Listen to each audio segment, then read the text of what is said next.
Welcome to cinema unlock. अब fourth episode की beginning में हम देखते हैं कि पूरा रूम ब्लड से भरा हुआ होता है और सिया को अपने सामने योंग की स्पिरिट दिखाई देती है। वो सिया के पीछे फिंगर पॉइंट कर रही होती है। सिया पीछे मुड़कर देखती है तो वहाँ एक और लड़की खड़ी होती है जिसने भी योंग जैसी स्कूल यूनिफॉर्म पहनी हुई होती है। खैर, जैसे ही वो लड़की सिया पर अटैक करने वाली होती है, सिया की अचानक नींद खुल जाती है क्योंकि वो सब एक नाइटमेयर था। नेक्स्ट डे सिया हयांग को अपने नाइटमेयर के बारे में बताती है। तब हयांग कहती है कि हो सकता है कि उस कर्स के। हयांग सिया को वार्निंग देती है कि शपित दुनिया में जाकर वो फोन वापस लाना बहुत रिस्की होगा, इसलिए पहले उन्हें रियल वर्ल्ड में ही उस फोन का पता लगाना पड़ेगा। इस काम में बांग्यूल भी सिया और हजूंग की हेल्प करने वाला था। साथ ही वो सिया को स्ट्रिक्टली माना करता है कि अब किसी अननोन कॉल या मैसेज का रिप्लाई बिल्कुल ना करे। उसके बाद हयांग सिया को व्हाइट थ्रेड से बना एक ब्रेसलेट देती है और कहती है कि जब तक ये उसके हाथ में रहेगा तब तक बुरी शक्तियां उसको डायरेक्टली हर्ट नहीं कर पाएंगी। फिर सिया और हजूं बांग्यूल के साथ वहां से निकल जाते हैं, लेकिन जाते जाते हजूं वापस मुड़कर अपनी बहन को थैंक यू बोलता है क्योंकि उसने उन सबकी जान बचाई थी।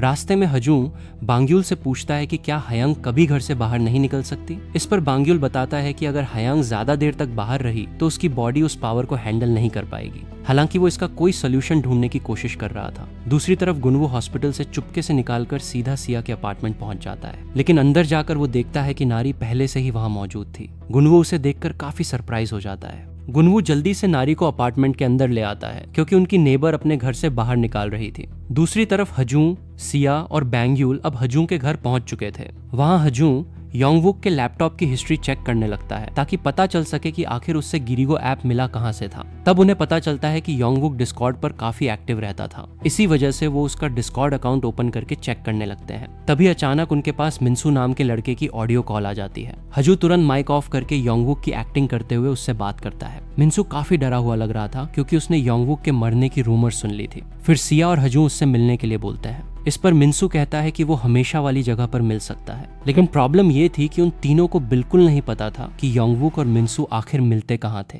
तब हजू स्मार्टली योंगवुक की गूगल मैप्स एक्टिविटी चेक करता है और उससे पता चलता है कि दोनों अक्सर एक स्कूल के पास मिला करते थे। उधर नारी और गुनवू अब भी सिया के अपार्टमेंट में ही थे। दोनों को वहाँ का पासकोड पता था, इसलिए अंदर आना उनके लिए ईजी था। गुनवू अपना फोन ढूंढने लगता है, लेकिन असल में उसका फोन तो नारी के पास ही था। काफी देर ढूंढने के बाद भी जब उससे फोन नहीं मिलता तो वो नारी से पूछने लगता है। गुनवू नारी से अपना फोन मांगता है और उसके अंदर वही वीडियो देखने लगता है जो नारी ने रिकॉर्ड करी थी। दूसरी तरफ सिया, बांग्यूल और हजूं अब मिन्सू से मिलने पहुंच चुके थे, लेकिन जैसे ही मिन्सू की नजर बांग्यूल पर पड़ती है वो डर कर भागने लगता है। वो तीनों को काफी दूर तक भगता है और आखिर में एक बिल्डिंग की रूफ पर चढ़ जाता है। वहां पहुंचकर वो लैडर भी नीचे गिरा देता है ताकि कोई उस तक ना पहुंच सके, लेकिन सिया एथलीट थी इसलिए वो आसानी से जंप करके सीधा रूफ पर पहुंच जाती है। थोड़ी देर बाद बांग्यूल और हजूं भी वहां आ जाते हैं और फिर तीनों मिन्सू से सवाल करने लगते हैं। तब मिन्सू बताता है कि वो योंगवुक को मेडिसिन देने के लिए मिला करता था और स्कूल में योंगवुक जो पिल्स खा रहा था वो असल में मिन्सू ही उसके लिए लाता था। सबसे शॉकिंग बात ये थी कि योंगवुक को पहले से पता था कि विश मांगने के बाद क्या होने वाला है, मतलब उससे उस कर्स के कॉन्सिक्वेंसेस ऑलरेडी पता थे। मिन्सू बताता है कि गिरिगो ऐप वाले लिंक के साथ एक डिटेल्ड पोस्ट भी थी जिसमें सब कुछ लिखा हुआ था, लेकिन अब उस पोस्ट को डिलीट कर दिया गया था। फिर वो बताता है कि उस पोस्ट में उनके स्कूल की एक हॉरर स्टोरी का जिक्र था और उसमें 2 स्कूल गर्ल्स की फोटोज भी थी जिनका नाम था शिवो और हयांग।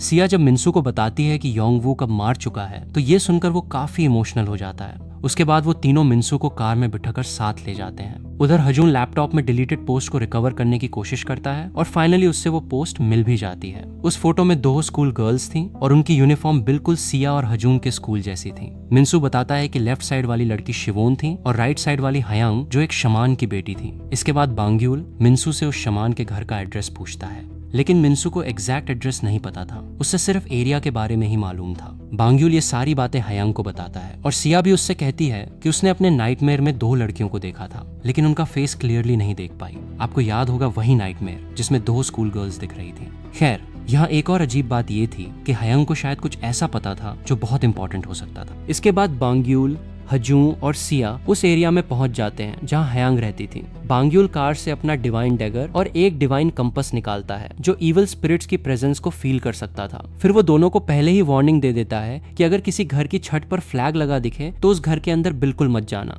उसके बाद वो लोग एरिया की सबसे ऊंची जगह पर पहुंचते हैं। पूरा एरिया सुनसान और बंद पड़ा हुआ था, लेकिन उन्हें एक घर में लाइट जलती हुई दिखाई देती है। जब वो वहां जाते हैं तो पता चलता है कि वो एक छोटी सी शॉप थी और उसकी ओनर एक बुद्धि औरत थी। तीनों वहां से कुछ सामान खरीदते हैं और फिर उस ओल्ड लेडी से शमान और उसकी बेटी के बारे में पूछते हैं। लेकिन तब उन्हें एक शॉकिंग बात पता चलती है। ओल्ड लेडी बताती है कि शमान की बेटी का नाम हयांग नहीं बल्कि शिवोन था। ये सुनकर सब कंफ्यूज हो जाते हैं। फिर हजू उससे वो पुरानी फोटो दिखाता है और ओल्ड लेडी कंफर्म करती है कि फोटो में जो लड़की है वही शिवो है। वो ये भी बताती है कि उसने शिवों को लगभग 3 साल से नहीं देखा और उसकी माँ यानी वो शमन भी काफी पहले मर चुकी थी। ये सुनते ही बंग्यूल और बाकी सब और भी ज्यादा कंफ्यूज हो जाते हैं। ओल्ड लेडी फिर बंग्यूल को उस शमान के घर का एड्रेस बता देती है। उसके बाद वो तीनों सीधा उस घर की तरफ निकाल पड़ते हैं। रास्ते में सिया बंग्यूल से पूछती है कि उन्होंने जो सॉल्ट खरीदा था वो किस काम आता है। तब बंग्यूल बताता है कि ये नमक इविल स्पिरिट से प्रोटेक्शन के लिए यूज होता है और उनके लिए बहुत इंपॉर्टेंट है। कुछ देर बाद वो तीनों उस शमान के घर पहुंच जाते हैं।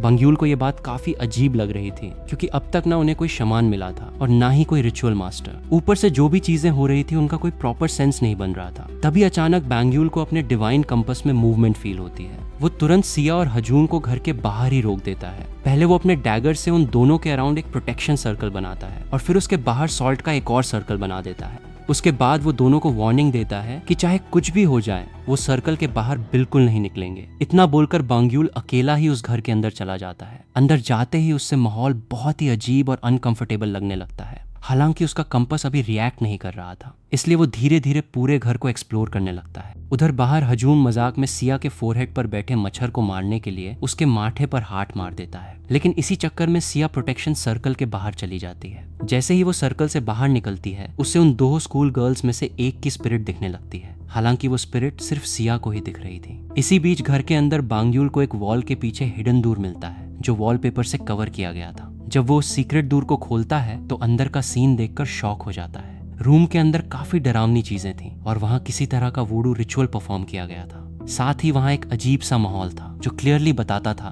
कि यहाँ बहुत कुछ गलत हो चुका है। फिर बंग्यूल, सिया और हजूम उस पुराने घर से निकल जाते हैं, लेकिन अब उन सबको क्लियर हो चुका था कि ये कोई नॉर्मल कर्स नहीं था। घर के अंदर जो रिचुअल हुआ था वो बहुत डेंजरस लेवल का ब्लैक मैजिक लग रहा था। और सबसे अजीब बात ये थी कि हर जगह स्कूल गर्ल से जुड़ी चीजें मिल रही थी, जैसे कोई पुरानी ट्रेजेडी अभी भी जिंदा हो। बंग्यूल ने घर के अंदर की सारी फोटोज हयांग को सेंड कर दी थी। फोटोज देखते ही हयांग का फेस सीरियस हो गया क्योंकि उससे समझ आ गया था कि शिवोन की माँ कोई ऑर्डिनरी शमन नहीं थी। शायद उसने किसी फॉरबिडन रिचुअल का यूज किया था और वही रिचुअल अब इस कर्स की वजह बन चुका था। लेकिन हयांग उन सबको वार्न करती है कि अभी उनका में टारगेट सिर्फ एक ही चीज है और वो है महंग, यानी वो कर्स्ड ऑब्जेक्ट जिसके थ्रू स्पिरिट रियल वर्ल्ड से कनेक्टेड है। अगर वो ऑब्जेक्ट डिस्ट्रॉय नहीं हुआ तो कर्स कभी खत्म नहीं होगा। तभी हजूम के दिमाग में एक डेंजरस आइडिया आता है। उसका मानना था कि अगर वो गिरिगो ऐप के हिडन सर्वर तक पहुंच गया तो उन्हें हर यूजर की रिकॉर्डेड विश मिल सकती है और सबसे इंपॉर्टेंट उन्हें वो फर्स्ट वीडियो मिल सकती है जिसने इस कर्स को एक्टिवेट किया था। हजू एक्सप्लेन करता है कि हर अपलोडेड वीडियो के अंदर जीपीएस मेटाडेटा हो सकता है और अगर उन्हें फर्स्ट विश वाली लोकेशन मिल गई तो फाइनली वो कर्स्ड फोन तक पहुंच सकते हैं। ये सुनते ही कार के अंदर सब चुप हो जाते हैं क्योंकि अब उन्हें समझ आ गया था कि सच के और करीब जाने का मतलब है डायरेक्टली उस स्पिरिट के सामने जाना। लेकिन अब एक और प्रॉब्लम सामने आ चुकी थी। गिरिगो ऐप की वीडियो सिर्फ रजिस्टर्ड सर्वर सिस्टम से ही डाउनलोड हो सकती थी और लकीली सिया को इसका सोल्यूशन पता था। उसने बताया कि कोच के कंप्यूटर में स्पेशल एक्सेस है और वहीं से वो हिडन वीडियोस निकाली जा सकती हैं। बस फिर क्या था, तीनों रात में डायरेक्टली स्कूल पहुंच जाते हैं। कोच के जाने का वेट किया जाता है और जैसे ही स्कूल खाली होता है बंग्यूल बाहर कार में रुकता है जबकि सिया और हजूम सीक्रेटली फेंस के होल से अंदर घुस जाते हैं। और सबसे फनी बात ये थी कि वो होल भी सिया ने खुद बनाया था ताकि वो चुप के एक्स्ट्रा प्रैक्टिस कर सके।